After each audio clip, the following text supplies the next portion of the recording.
Good morning Kurseong থেকে। এই মুহূর্তে আছি কার্শিয়াংয়েরই একটা খুব সুন্দর অফবিট প্লেস, বেল্টার। রিসর্টটার নামও তাই, বেল্টার রিসর্ট। আর আমি রিসেন্টলি বিভিন্ন জায়গায় বেরিয়ে পড়ছি, নিজের মতো করে ঘুরছি। গিটারটার সাথে থাকছে অবশ্যই, গানটাও সাথে থাকছে, আর তোমাদের জন্য লেসনও আমি ওই রকম জায়গাতে গিয়ে বানাচ্ছি। তো সেই কারণে এখানেও এই লেসনটি বানাচ্ছি। আমি একটা লাইভ করেছিলাম ওই পঞ্চায়েতের যে টাইটেল ট্র্যাক সেটার উপরে, কিন্তু যেহেতু লাইভ ছিল অনেকে সেভাবে ভালোভাবে ফোকাস করতে পারোনি, সেই কারণে ভিডিওটা আরেকবার এখানে করছি। আই হোপ তোমরা কিছু শব্দ শুনতে পাচ্ছ, একটা টাইপের সাউন্ড হচ্ছে, ওটা অ্যাকচুয়ালি নদী বয়ে যাচ্ছে পাশ দিয়ে, ছোটো নদী, তার শব্দ প্রচণ্ড। পাহাড়ি নদী তো বুঝতেই পারছো, সাউন্ড ভালোই হবে। তো বেসিক্যালি পঞ্চায়েত টাইটেল ট্র্যাকে চলে আসবো। এই প্রসঙ্গে জানিয়ে রাখি যে তোমরা যদি মনে করো আমার ওই ঘুরতে এলাম চ্যানেলটাকে ভিজিট করবে, তাহলে আমি এই ভিডিও নিচে ডেসক্রিপশনে লিঙ্ক দিয়ে রাখছি। এই চত্বরের ভিডিও থেকে শুরু করে যেখানে যেখানে আমি ঘুরতে গিয়েছি সব জায়গার ভিডিও তোমরা পেয়ে যাবে। তাহলে আমার ওই চ্যানেলটা ভিজিট করো আর আমাকে জানিও কেমন লাগলো। ঠিক আছে, থ্যাংক ইউ। আমি সাধারণত সারেগামা টেকনিকের উপর দিয়ে লেসনগুলো করাই। তো এ মাইনার স্কেল, সারেগামা পা ধা নি সা সা নি ধা পা মা গা রে সা, মানে শেপটা অ্যাকচুয়ালি হচ্ছে 1 3 4, তার নিচে 1 3 4, বাট থার্ড স্ট্রিং থেকে সেকেন্ড স্ট্রিং যাওয়ার কারণে একটা +1 ফ্রেটে সরে গেছে। 1 3 4 1 3 3 1 4 3 1। আর উল্টোটা হচ্ছে সেকেন্ড স্ট্রিং থেকে থার্ড স্ট্রিংয়ে যাওয়ার ক্ষেত্রে একটা লেফটে সরে গিয়ে 4 3 1। সা শুদ্ধ রে, কোমল গা, মা পা কোমল ধা, তারপর কোমল নি সা, ন্যাচারাল মাইনর স্কেল। তো এর বাইরেও কিছু নোটস ইউজ হয়েছে এই পঞ্চায়েতের টাইটেল ট্র্যাকটাতে। পা এখানে তাহলে সা রে গা মা পা, শুরুটা হচ্ছে পা মা পা মা পা মা পা ধা পা, তাহলে এই আঙুল দিয়ে করতে পারো।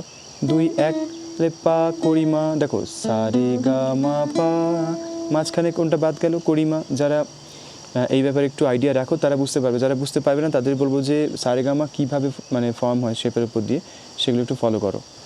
পা মা পা মা পা মা পা ধা পা, গ্যাপ গ্যাপ গ্যাপ, তাহলে তালটা কি 1 2 3 4 1, পা মা পা মা পা মা পা ধা পা, গ্যাপ গ্যাপ গ্যাপ, পা মা পা মা গা রে, তাহলে এরকম হবে 1 2 3 4 1, পা মা পা ধা পা, গ্যাপ গ্যাপ গ্যাপ, পা মা পা গা রে। তাহলে এখানে দেখো পা মা পা, 3 নম্বর যে মা মা, এটা হচ্ছে শুদ্ধ মা। তাহলে এতক্ষণ কড়িমা হয়েছিল, অগমেন্টেড ফোর্থ, এবার হচ্ছে পারফেক্ট ফোর্থ। তাহলে পা মা গা রে, পা মা গা রে। তাহলে পা এখানে মা পা, এখানে মা গা রে, তারপরে মা গা পা মা, তাহলে এখানে মায়ের আগে শুদ্ধ গা, দেখো সা রে গা মা, মায়ের থেকে 2 ঘর আগে হয় কোমল গা, কোমল গায়ের পরে হয় শুদ্ধ গা, তারপরে হয় মা। তাহলে মা গা শুদ্ধ গা, মা গা মা পা মা। তাহলে 1 2 3 4 1, মা গা মা পা মা, তাহলে মা গা মা পা মা, গ্যাপ গ্যাপ গ্যাপ, মা পা মা গা রে সা, তাহলে মা পা মা গা রে সা। ঠিক আছে, 1 2 3 4 1, মা পা মা গা রে সা, এইভাবে। তাহলে প্রথম থেকে দেখো, আপ ডাউন আপ, মানে জাক দুম, এটা 3 4, down down up down up, এটা শুনে ডাউন ডাউন আপ ডাউন আপের সাথে গুলিয়ে নিও না, কারণ ওটা 4/4 আর এর ঝোঁকটা আলাদা, down down up down up. ঠিক আছে, পা মা পা ধা পা, গ্যাপ গ্যাপ গ্যাপ, পা মা গা রে, মা গা মা পা মা পা মা গা রে সা। একদম ক্লিয়ার হয়ে গেল। এবার কর্ডটা কি বলে দিই, এ মাইনার ফার্স্টে, বা A7 ইউজ করতে পারো, A-7 সরি, পা মা পা ধা পা, এ মাইনার, পা মা গা রে, রেতে গিয়ে E7 রে, বা ই মেজার ইউজ করতে পারো, মা গা মা পা মা, এখানে ডি মাইনর হলো পা মা মা মা মা পা মা গা রে সা। তাহলে 4টে কর্ড কি? এ মাইনার, E7 বা ই major, D minor and finally আবার এ মাইনার। তারপরে নেক্সট লাইন পা, তাহলে পা পায়ের নিচে হয় অলওয়েজ সা পা রে পা গা, তাহলে পা গা রে সা নি ধা নি সা, বা এখানে তুমি সাথে আনতে পারো পা গা রে সা নি ধা নি সা, কারণ পায়ের পরে ধা কোমল ধা, এখানে কোমল নি, এখানে সা পা গা রে সা নি ধা নি সা। এখানে মা, দেখো সা রে গা মা, তাহলে মা রে, কারণ এখানে সা আছে, তাহলে মা রে সা নি ধা পা ধা নি গা, কারণ পায়ের উপরে গা, দেখো সা রে গা।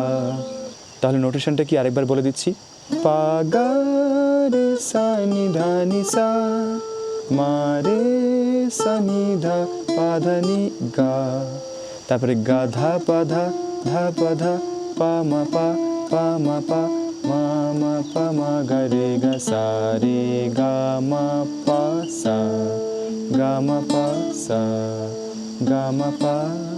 তাহলে গা থেকে শুরু করি, গা ধা পা ধা পা মা পা মা পা মা মা পা মা গা রে গা সা রে গা মা পা সা, গা মা পা সা, গা মা পা। ঠিক আছে, তো এখানে কোন কোন কর্ড ইউজ হবে? প্রথমে এ মেজর পা গা রে সা নি, তারপরে ডি মাইনার ধা নি সা, মা রে রে যখন মানে পাটটা বাজাবো তখন জি মেজর মা রে সা নি ধা পা ধা নি গা, এখানে হচ্ছে সি মেজর পা ধা নি গা, গা ধা পা ধা, এখানে এফ মেজর ধা পা ধা, তারপর হচ্ছে পা মা পা ই মেজর বা E7 ইউজ করতে পারো। তারপরে পার্টটা হচ্ছে মা মা পা মা গা রে গা সা রে গা মা পা সা, গা মা পা সা, গা মা পা। তাহলে মা মা পা মা গা রে গা ডি মাইনার ইউজ করলাম, সা রে গা মা পা সা, এখানে এ মাইনার গা মা পা সা, গা মা পা, এ মাইনার দিয়ে শেষ করলাম। তো তোমরা এর বাইরে আরও কিছু কর্ড অ্যাড করতে পারো, কমেন্টে জানাতে পারো যে এর বাইরে আর কী কী কর্ড তোমার মানে ইউজ করতে ইচ্ছা হচ্ছে। এগুলো তোমাদের পার্সোনাল প্রেফারেন্স বা চয়েসের উপরে অনেকটা। লোকেশনটা তোমাদের দেখাচ্ছি, দেখে বলো কেমন। বেলটা রিসর্ট শুরুতেই বলেছিলাম, অসাধারণ নয়? আমার তো অসাধারণ লাগছে, এবং একটা লেসন বানানোর মুডও তৈরি হচ্ছে, মিউজিক নিয়ে চর্চা করার মুড তৈরি হচ্ছে। ওয়েদারটাও পারফেক্ট, অগস্ট মাস। আর পুরো ভিডিও দেখার জন্য আমার ঘুরতে এলাম চ্যানেলটা তো আছে। আই হোপ এখান থেকে অন্তত 2-1জনকে তো পাবোই যারা এই চ্যানেল থেকে ওখানে যাবেন এবং কমেন্ট করে জানাবেন যে আমি MS একাডেমি থেকে এসেছি। এরকম টাইপের আরও লেসন চাইলে আমাকে জানাতে পারেন। আর যখন আমি লেসনটা বানাচ্ছিলাম তখন সবাইকে দেখাই, দেখতে পাবেন, এই দেখুন ও মানে পায়চারি করছিল, কিন্তু যখন লেসন বানাচ্ছিলাম তখন আর কি এখানে চলে এলো আর চুপটি করে মিউজিক শুনতে শুরু করে দিল। কি দারুণ ব্যাপার না? যাই হোক, এটা তোমাদের শেয়ার করার ছিল। ভালো থেকো আর হ্যাপি থাকো, ঘুরতে থাকো, ঠিক আছে? চলো টাটা।